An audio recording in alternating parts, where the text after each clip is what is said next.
Takže čau lidi, vítám tu Spartan u nového unboxingu. Pokud byste to slyšeli hudbu, tak můj bratr nahoře vyhrává. A je to na balíček tak a můžeme mít ho rozbalit. Objednal jsem si teda Peggy a něco na něco prostě ještě. A jdeme na to, že rozbaluju. Došel jsem se na to docela, takže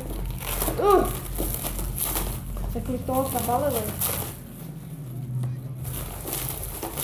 Ty vole.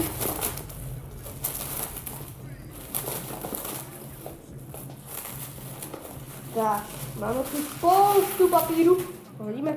A máme tady takovou krabičku. Si otevřem.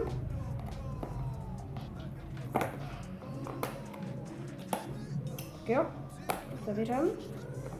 A jo, tady máme proto jsem si objednal ten. Já nevím, jak se tomu také říká. No prostě takový bod, nebo prostě aby to klouzalo, víte co? Co tím? Otevřem. Ježiš, ten je úplný blázen, tyjo. Budu muset v tom videu nějak... To bude asi slyšet hodně v tom videu. Slyšíte mě vůbec? No, to není livestream. Rozděl. Co jsem dělá? Ale máme tu takovýhle vosk. No prostě ten za 152 korun. Máme k tomu i tady asi nálepku od Proto. Dobrá. A pak tady máme Kizmany, Kubars. Pak nějak, co to je za kládu? A pak tu máme ty samotný Peggy. Tady další kláda.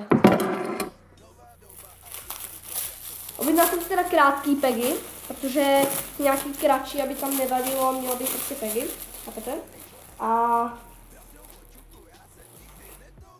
objednal jsem si modrý, doufám, že přišlo modrý. Jo. Lidi. Kubars Peggy. Dobrý jsou. Jestli to tam vůbec bude, jo, dobře. A pak tu máme ještě druhý. Teda ten jeden pack stál asi 230 korun, takže docela levný, jako hodně levný. Jak můžete vidět. Mělo by to klouzat.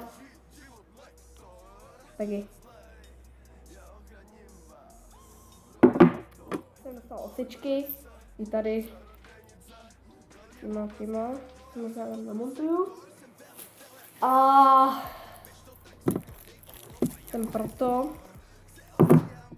Osičky a tohle mě dohromady stálo dopravu z DPH snad 707 korun. Takže jde to jako Peggy. Dobrý, od Kubars. A to takový. Takže určitě se to vyplatí a čau. Já vám také ukážu nějaký ty fotky.